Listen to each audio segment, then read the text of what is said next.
Welcome into part one of the Cavalier Connections.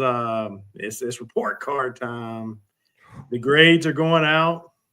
And so for these two episodes, we're going to break down, or I wouldn't say break down, we're just going to grade five players in this episode. And in the next one, part two, we'll have four players and a coach.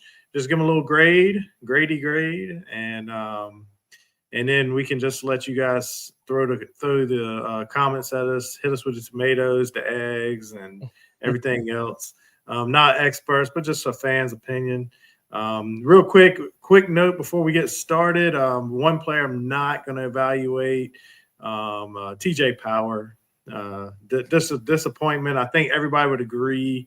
And they say that Two Guard says he's coming back. He expects him back and wants to be back. I don't know why, but he failed for me. But we're just not going to bring him on the screen. Yeah, I'll go ahead and give the grade of F on Mr. Power. He doesn't get a graphic though. No graphic. And also, Jay, I did want to mention I was going to put Christian Bliss up there, but you told me he didn't exist, so I couldn't find a picture. Couldn't find a picture of him. Yeah, you can't. So let's get started. We're going to open up with this guy's already left. And as we're doing these, folks, as we release these, there's probably going to be more that have left. We're filming this as VCU lost tonight, so we'll see if Ryan Odom is, in fact, going to be the next head coach of the Virginia Cavaliers basketball team. And then, what moves happen from there. And just because they enter the portal doesn't mean they are leaving the program. There's always that option. But this guy did enter the portal. I don't know that he would be coming back. But, Jay, you could start us out. Give us a grade. Yeah, so and just so everybody knows, our criteria for the grade is going into the year, what did you expect? If you got what you expected, then that's a C. That's an average. That's a C. Just you got what you expected, exactly what you got. So with that being said, when you look at Blake's stats, it was not that great of a season for him. I don't think he took the jump that I know he didn't take the jump we needed him to take. He averaged 5 points, 5 boards. He did average a block a game and an assist a game. But we needed him to be that presence inside and give a little bit more scoring. Certainly coming into this year, we knew he needed to hit the weight room. Didn't look like that really happened. I didn't really see a big difference physically in him this year. Maybe if you put images side by side in game, I don't know, maybe he was a little thicker. I don't know. I'm not going to say he wasn't, but it didn't show in his game. And so because I was expecting to see more of an improvement, I am going with a grade of D for Mr. Blake Buchanan. All right. Blake passed the course. But it does not count if you're looking to graduate from that school, or if you need to it counts graduating. But if you need to transfer that credit and take that with you, Blake, when you leave, I don't think they're going to count that. He definitely needs a parent signature to come back. That's all I'm going to say. Needs some used a grade forgiveness program there. So Jay was you're correct. He led the team in rebounding, crazy enough, and over a block a game. He really let me down. I gotta say, I think that I was highly disappointed in him early. He had about a 2-game stretch. I'm like, oh, this is what we could get, and that's it. Yep. And for that, I say, how many games did we play this season, Jay? We finished 15 and 32 or 16 and 32 games. If you have 2 games where you're a difference maker, if you get 30, he was probably a difference maker in more than 2. If you look at some of his smaller team performance, but in games against high level competition, what did you get? Well, we didn't play much high level competition this year, but we did actually. Let me take that back. Our non-conference schedule was high level competition, but I say at most 50% of the games he was impactful. He was butterfingers. He had no touch around the rim. He was a walking miss at the foul line. And so for that, I just straight failed him. He's failed I've got no objection. It's an F for me. I really was hoping. I like the guy. I got excited that little 2-game stretch when I saw that aggressive Blake, and I wish him nothing but the best. Nothing against him. I had plenty of teachers fail me, and that they didn't say they didn't like me. Right. They're just like, you didn't perform. And so yeah, for me, that's why I gave him the D, Jeff, was just because he did have a few moments here and there. But certainly the I can see I teetered. I teetered. I teetered too because I don't like to fail. I didn't want to fail anybody. I was almost thinking about being that teacher that everybody's gonna pass, but I couldn't do it. Like and on top of it, he's leaving. What do I care? He's out the door on top of it. Right. So and listen, well, we'll get into coaching and those kind of things too. But like you said, I just didn't see it this year. And Blake, if you're listening, I'm sorry. No, let's move on. Yep, we're gonna move on to better pastures, at least for me. I'm just we'll go. You start with this one. What's that? You start. You start. So this is Jacob Cofie, the freshman, and he came in. We were ultra excited about this guy, and he had some good games early. He definitely, I think, he showed more potential to me than Blake Buchanan did last year as a freshman. Personally, first of all, I'm just going to start out with, I gave him a C+, and I didn't know what to expect out of him. However, I would say this is a guy that could be an A player if he's used properly. I think the problem with Cofie this season, for me, was I don't believe he was used properly. And if you use him properly, I think that's a guy that's scoring you 15, 16 a game, getting up and down the court with the basketball, shooting the 3 ball a little bit more, instead of being just they turn him into an interior player. And the whole process, the way they used him, for me, I think messed him up a little bit. And I would love to think this guy would come back, because I think he can be a difference maker on the floor if used properly. And I think that the NIL people or the colleges are going to be throwing the money at this guy. I gave him a C+. So that's what's going on. Yeah, I mean, I feel like a lot of what you said, I agree with.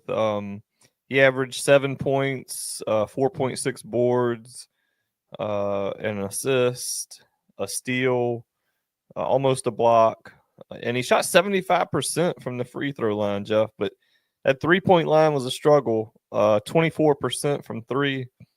And I think a lot of that, like you said, when you have to think, is this a shot my coach wants me to shoot? That's probably not going to go in. You know what I mean? You got to catch it, shoot it in rhythm. And there were so many times this year where Cofie would catch the ball and, hesitate for a moment and then shoot, or hesitate and pass. He really kind of hit a wall in the second half of the season. But I think he's the most likely player on our team to find his way to an NBA roster one day. And I think the potential is there. I gave him a B- because there was talk about him redshirting, when Bennett was the coach. Right. And not only did he not redshirt, he came out, if you remember the opener, he came out and he and Sharma both were just like drain. It was exciting stuff. Didn't stick, that all year, but I go a B- because he gave me more than I thought. I didn't know a whole lot about his game coming in. I knew he was highly recruited and all that stuff, but you don't know what you got until they show up, and he impressed me. Right. No, I agree. All right, moving on. I'm going to stay with the bigs here. Check this guy out. This is, and you start with this one. I'm just going to say, though, I think this, other than IMAC, he may have been the most popular player on the team. I always say why after you go, Jay. Yeah, so A-Rob, I mean, to me, the story of his season is directly tied to Coach Sanchez, because the man produced consistently when he got on the floor. He in 9 minutes, he averaged 3.6 points, 2.4 boards. He had that big game at Virginia Tech when we pulled the minor upset in Blacksburg. He was huge in that game, and I think he could have been huge. And then to go from, really playing well to in the final game of the year, to my knowledge, back from injury, doesn't step on the court for a minute and was dressed, if I'm not mistaken. Like, I don't think it was injury, Jeff. But since we're grading on what we expected coming into the year, what did I expect out of Robinson? Well, there was talk he might not get to play much at all. I'm giving Robinson a B+ off of what he did, and a lot of that is what I hope he does in the future too, because it was such a small sample.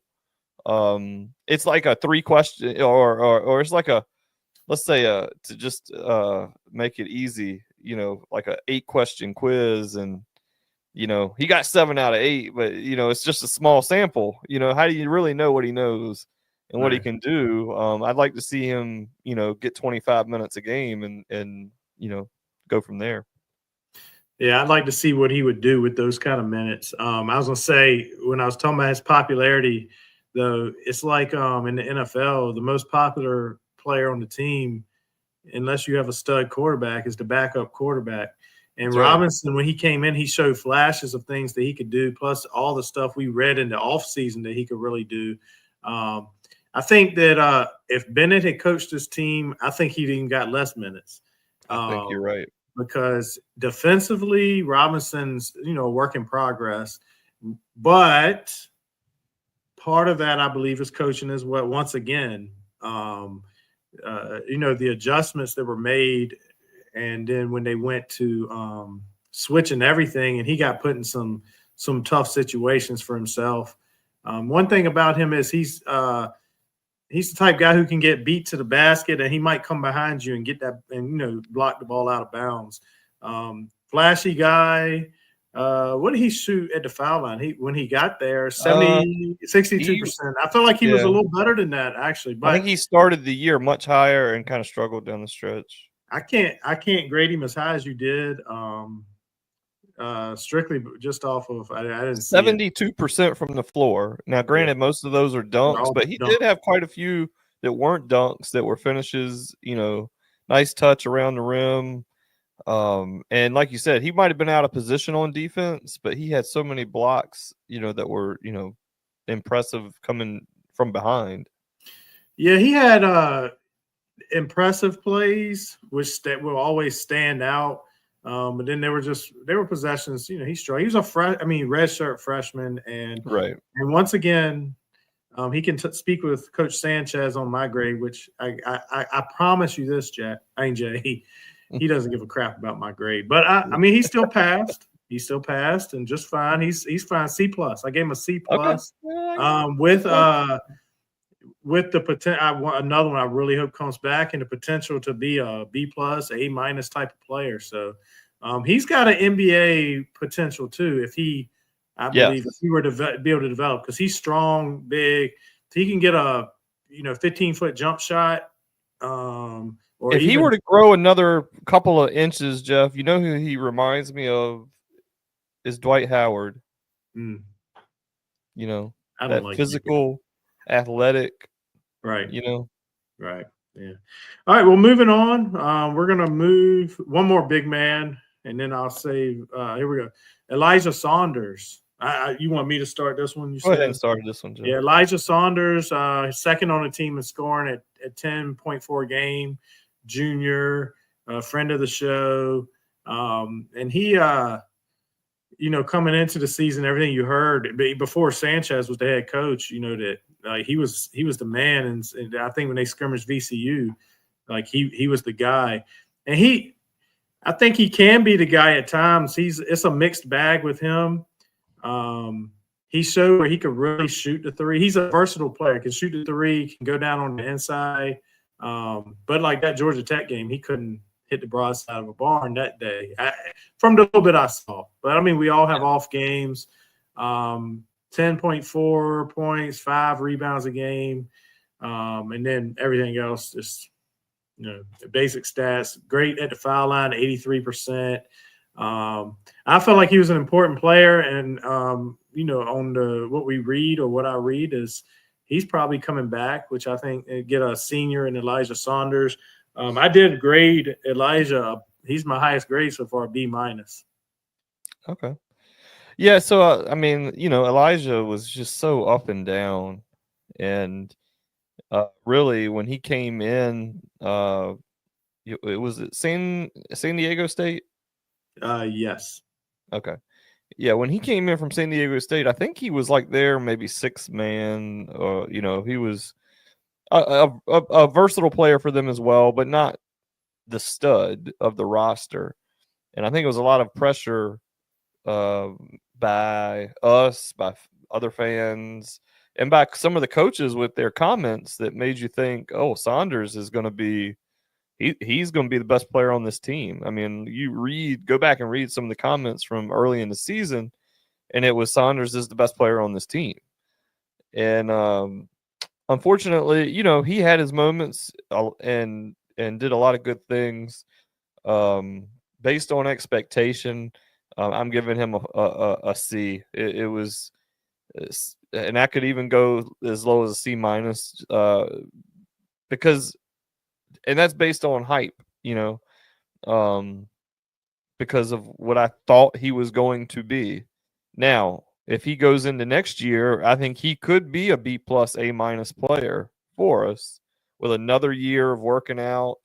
Hopefully a system that allows his strengths to shine through a little bit more. And I think he's got a lot of potential. He could be a professional as well. He's got that frame. He's 6'8". And he can play on the wing, 6'8" wings in the NBA, 3 and D. We didn't think Ryan Dunn could play, and he's gone into the NBA and excelled. So I don't think he's as athletic as Ryan Dunn. He doesn't play the defense Ryan Dunn plays, but there are places for 6'8" wings that have a little bit of offensive ability. Yeah, and I would say probably some of my grading is not exactly on all what I expected them to be. I really didn't have expectations for Elijah Saunders.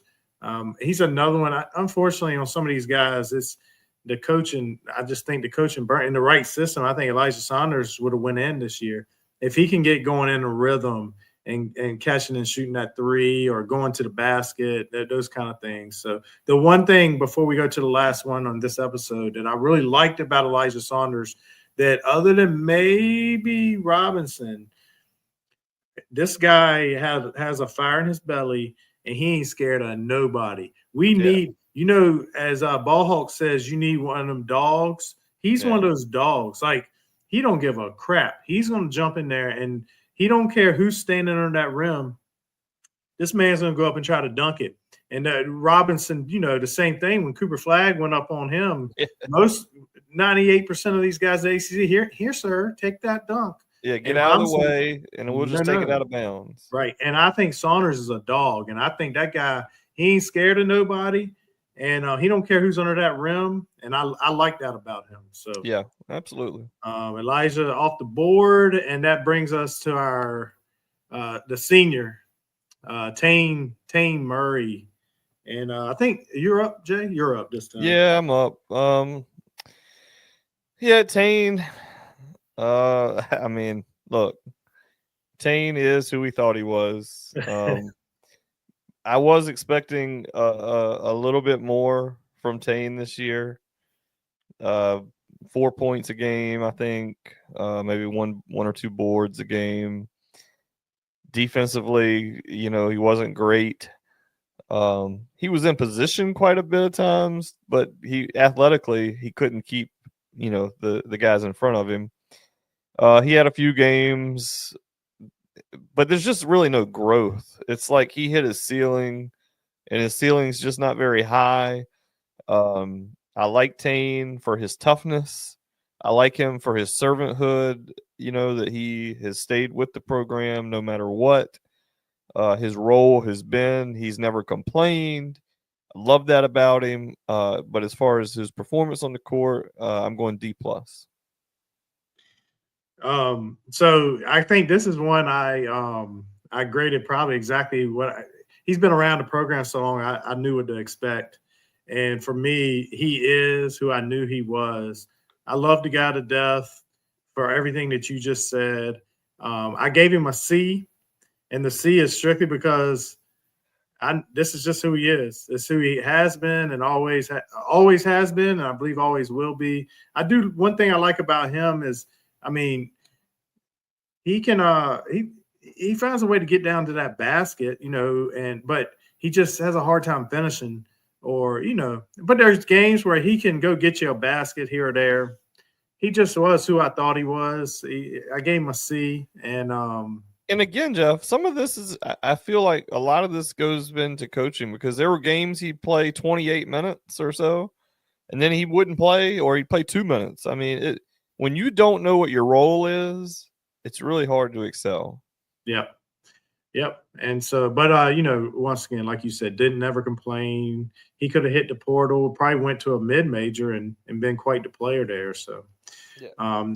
But that's going to wrap up part one, as we've hit about half of the roster that put any kind of minutes together.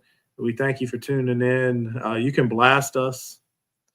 As I said, throw the tomatoes at us, throw the eggs at us. Let us know what your grades are, where you agree, where you disagree. Yep.